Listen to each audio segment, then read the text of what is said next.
साथियों नमस्कार, कैसे हैं आप सब लोग? आज हम बात करेंगे वॉइस सैंपल पे और बात करने वाले हैं उन कॉमन गलतियों पे जो अक्सर कमिट करते हैं IO while taking the voice sample. वो गलतियाँ क्या हैं और किस प्रकार जो है कमिट होती है?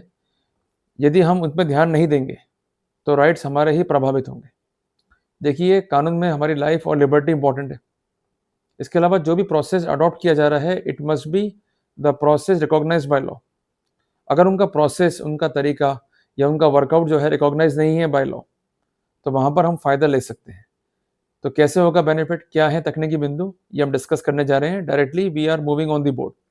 एक नोटबुक विद पेन और पेंसिल जो है मेंटेन कीजिए और जो भी जानकारी है उसको नोट डाउन करने का प्रयास कीजिए। चलते हैं ऑन द बोर्ड।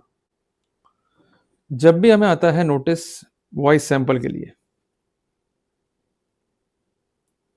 हम में से 90% अक्यूज्ड वॉइस सैंपल दे देते हैं।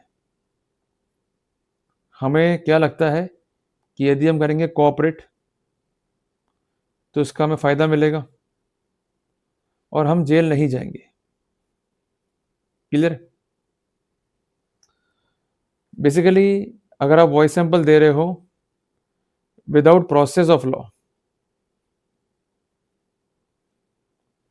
तो इसका कॉन्सिक्वेंस आपको करना पड़ेगा फेस ट्रायल में, और आप खुद ही चांसेस जो है बढ़ा रहे हो अपने टू गेट कन्विक्टेड।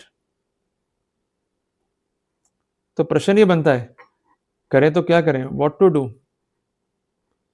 क्योंकि जो अक्यूज्ड है उसके लिए दो ट्रबल है, वॉइस सैंपल नहीं देगा तो उसको जो है जेल जाना पड़ेगा, और अगर सैंपल देता है तो ऐसे सिनेरियो में ट्रायल जो है अफेक्ट होगा। सिचुएशन जो है हमारे लिए वो है टू डू और to die. Then what we can do? सबसे पहली बात, कुछ गोल्डन रूल्स हैं जो हमारे संज्ञान में होने चाहिए। अगर उनको नहीं पढ़ोगे तो आप सक्सीड नहीं कर पाओगे। नियम नंबर 1, पुलिस मीन्स सीबीआई या एसीबी हमारा वॉइस सैंपल नहीं ले सकते हैं। दूसरी बात, इन्हें अगर लेना है वॉइस सैंपल तो सेक्शन है 349 BNSS, उसमें जो मजिस्ट्रेट साहब हैं उनका आदेश लेना होगा। उनके आदेश के बगैर वॉइस सैंपल ड्रॉ नहीं होगा। तीसरी बात, जो अक्यूज के विधिक अधिकार हैं लीगल और जो है संवैधानिक अधिकार, जिसे हम कहेंगे कॉन्स्टिट्यूशनल राइट्स, उसका जो है सम्मान करना होगा अथॉरिटीज को। इसके अलावा जो गाइडलाइंस हैं ऑनरेबल सुप्रीम कोर्ट की, उसका भी जो है रेस्पेक्ट करना होगा। ये आप जो है नोट डाउन कर लीजिए, इंपॉर्टेंट है। और क्लास जो है लेंदी हम नहीं करेंगे। अगर ये लेक्चर रिकॉर्ड नहीं हो पाता है 8 मिनट में या 9 मिनट में, हम लोग कवर अप करेंगे इसको पार्ट नंबर 2 के अंदर। क्लियर है? अब आते हैं मिस्टेक्स जो बहुत कॉमन है, जिसको हम कंसीडर ही नहीं करते हैं।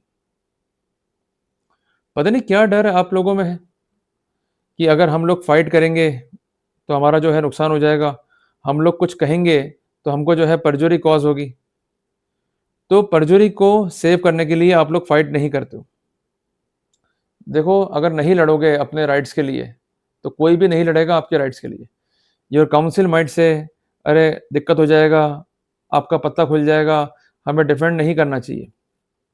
जो लोग आपको ये एडवाइस करते हैं ना कि हमें डिफेंड नहीं करना चाहिए, बड़े ही बुज़दिल लोग हैं, कमज़ोर किस्म के लोग हैं, और ऐसे लोग सही रूप में ना तो हमारे सलाहकार हैं और ना ही हमें डिफेंड कर सकते हैं। तुरंत ऐसे लोगों का साथ छोड़ दो।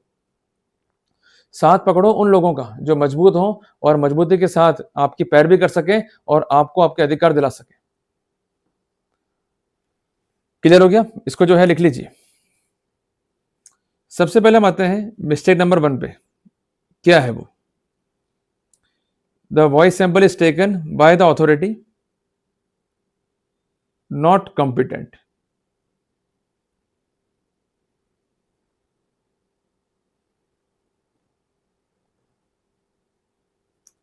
कि अगर अथॉरिटी कॉम्पिटेंट नहीं है वॉइस सैंपल के लिए, तो ये एक प्लस पॉइंट बनता है अक्यूज के लिए। कैसे बनेगा ये कि वॉइस सैंपल के लिए वी नो जज का या मजिस्ट्रेट का परमिशन चाहिए,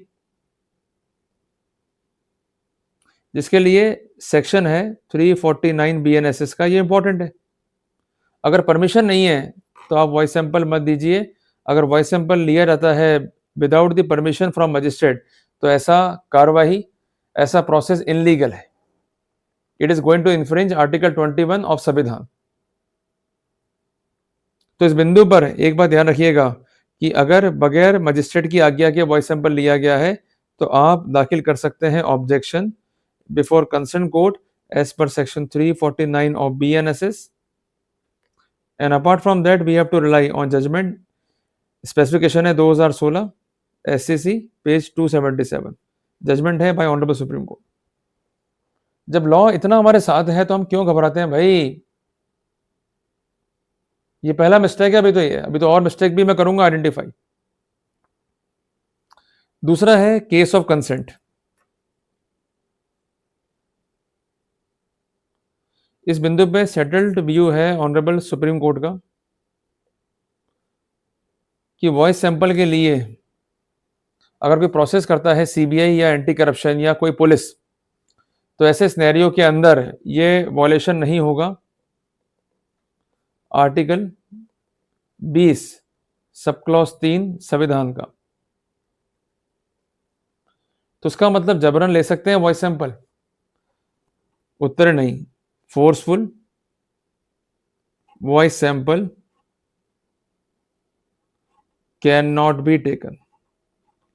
इसलिए आप देखना हमेशा, ये आपसे एक फॉर्म जो है भरवाएंगे या आपसे एक लेटर जो है लिखवाएंगे कि मैं अपनी इच्छा से वॉइस सैंपल देना चाहता हूं, क्योंकि इनको अपने हाथ सेव करने हैं, क्योंकि कल को अक्यूज के राइट कॉम्प्रोमाइज कर दिए तो इनका बच जाना बैंड बाजा।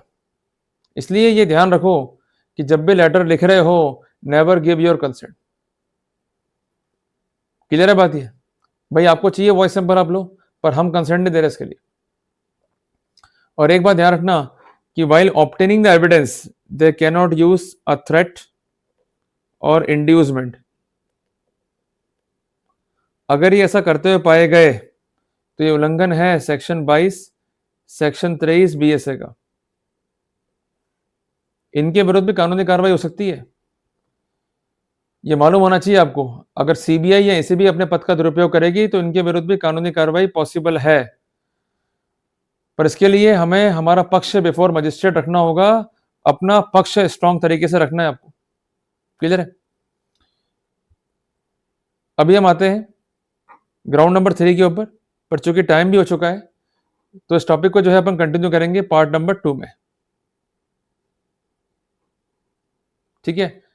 तब तक आप जो है नोट्स बना के रखिए ताकि जो पढ़ाऊंगा आगे आपको दिक्कत ना हो। मिलते हैं पार्ट नंबर 2 में।